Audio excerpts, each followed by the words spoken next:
Dagon by H.P Lovecraft. I am reading this under an appreciable mental strain, since by tonight I shall be no more, penniless and at the end of my supply of the drug which alone makes life endurable. I can bear the torture no longer, and shall cast myself from this garret window into the squalid street below. Do not think from my slavery to morphine that I am a weakling or a degenerate. When you have read these hastily scrawled pages, you may guess, though never fully realize, why it is that I must have forgetfulness or death. It was in one of the most open and least frequented parts of the broad Pacific that the packet of which I was supercargo fell victim to the German sea raider. The Great War was then at its very beginning, and the ocean forces of the Hun had not completely sunk to their later degradation, so that our vessel was made a legitimate prize, whilst we of her crew were treated with all the fairness and consideration due to us as naval prisoners. So liberal, indeed, was the discipline of our captors, that 5 days after we were taken, I managed to escape alone in a small boat with water and provisions for a good length of time. When I finally found myself adrift and free, I had but little idea of my surroundings. Never a competent navigator, I could only guess vaguely by the sun and stars that I was somewhat south of the equator. Of the longitude I knew nothing, and no island or coastline was in sight. The weather kept fair, and for uncounted days I drifted aimlessly beneath the scorching sun, waiting either for some passing ship or to be cast on the shores of some habitable land. But neither ship nor land appeared, and I began to despair in my solitude upon the heaving vastness of unbroken blue. The change happened whilst I slept.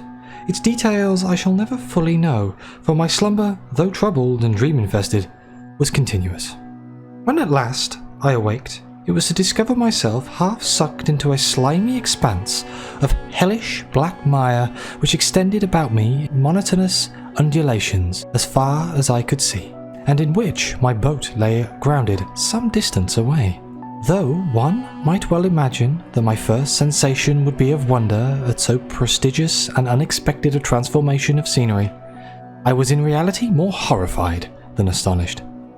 For there was in the air and in the rotting soil a sinister quality which chilled me to the very core. The region was putrid with the carcasses of decaying fish and of other less describable things, which I saw protruding from the nasty mud of the unending plain. Perhaps I should not hope to convey in mere words the unutterable hideousness that can dwell in absolute silence and barren immensity.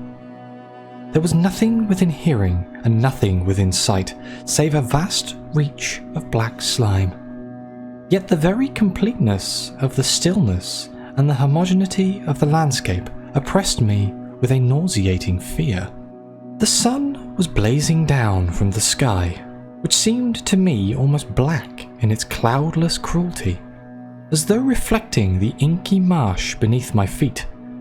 As I crawled into the stranded boat, I realized that only one theory could explain my position. Through some unprecedented volcanic upheaval, a portion of the ocean floor must have been thrown to the surface, exposing regions which for innumerable millions of years had laid hidden under unfathomable watery depths. So great was the extent of the new land which had ridden beneath me that I could not detect the faintest noise of the surging ocean, strain my ears as I might. Nor were there any seafowl to prey upon the dead things. For several hours I sat thinking or brooding in the boat, which lay upon its side and afforded a slight shade as the sun moved across the heavens. As the day progressed, the ground lost some of its stickiness, and seemed likely to dry sufficiently for travelling purposes in a short time. That night I slept but little, and the next day I made for myself a pack containing food and water preparatory to the overland journey in search of the vanished sea and possible rescue. On the third morning I found the soil dry enough to walk upon with ease. The odour of the fish was maddening, but I was too much concerned with graver things to mind so slight an evil, and set out boldly for an unknown goal. All day I forged steadily westward, guided by a faraway hummock which rose higher than any other elevation on the rolling desert. That night I encamped, and on the following day still travelled towards the hummock, though that object seemed scarcely nearer than when I had first espied it. By the fourth evening I attained the base of the mound, which turned out to be much higher than it had appeared from a distance. An intervening valley setting it out in sharper relief from the general surface. Too weary to ascend, I slept in the shadow of the hill. I know not why my dreams were so wild that night, but ere the waning and fantastically gibbous moon had risen far above the eastern plain, I was awake in a cold perspiration, determined to sleep no more. Such visions as I had experienced were too much for me to endure again, and in the glow of the moon I saw how unwise I had been to travel by day. Without the glare of the parching sun, my journey would have cost me less energy. Indeed, I now felt quite able to perform the ascent which had deterred me at sunset. Picking up my pack, I started for the crest of the eminence. I have said that the unbroken monotony of the rolling plain was a source of vague horror for me, but I think my horror was greater when I gained the summit of the mound and looked down the other side into the immeasurable pit or canyon, whose black recesses the moon had not yet soared high enough to illume. I felt myself on the edge of the world, peering over the rim into the fathomless chaos of eternal night. Through my terror ran curious reminiscences of Paradise Lost and Satan's hideous climb through the unfashioned realms of darkness. As the moon climbed higher in the sky, I began to see that the slopes of the valley were not quite so perpendicular as I had imagined. Ledges and outcroppings of rock afforded fairly easy footholds for the descent, whilst after a drop of a few hundred feet, the declivity became very gradual. Urged on by an impulse which I cannot definitely analyse, I scrambled with difficulty down the rocks and stood on the gentlest slope beneath, gazing into the Stygian depths where no light had yet penetrated. All at once my attention was captured by a vast and singular object on the opposite slope, which rose steeply about 100 yards ahead of me. An object that gleamed whitely in the newly bestowed rays of the ascending moon. That it was merely a gigantic piece of stone, I stood assured myself, but I was conscious of a distinct impression that its contour and position were not altogether the work of nature. A closer scrutiny filled me with sensations I cannot express. For despite its enormous magnitude and its position in an abyss which had yawned at the bottom of the sea since the world was young, I perceived beyond a doubt that the strange object was a well-shaped monolith, whose massive bulk had known the workmanship and perhaps the worship of living and thinking creatures. Dazed and frightened, yet not without a certain thrill of the scientist or the archaeologist's delight, I examined my surroundings more closely. The moon, now near the zenith, shone weirdly and vividly above the towering steeps that hemmed in the chasm, and revealed the fact that a far-flung body of water flowed at the bottom, winding out of sight in both directions, and almost lapping my feet as I stood on the slope. Across the chasm, the wavelets washed the base of the cyclopean monolith, on whose surface I could now trace both inscriptions and crude sculptures. The writing was in a system of hieroglyphics unknown to me, and unlike anything I had ever seen in books, consisting, for the most part, of conventionalized aquatic symbols such as fishes, eels, octopi, crustaceans, mollusks, whales, and the like.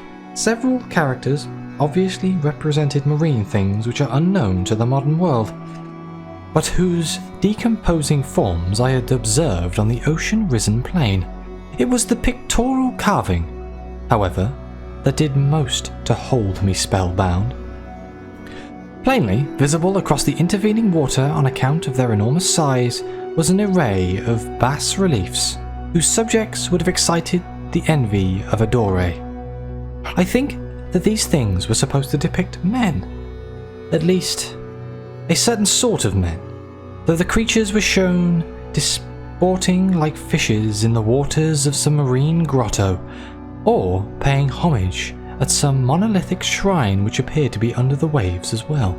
Of their faces and forms I dare not speak in detail, for the mere remembrance makes me grow faint. Grotesque beyond the imagination of Poe or Bulwer, they were damnably human in general outline, despite webbed hands and feet, shockingly wide and flabby lips, glassy, bulging eyes, and other features less pleasant to recall.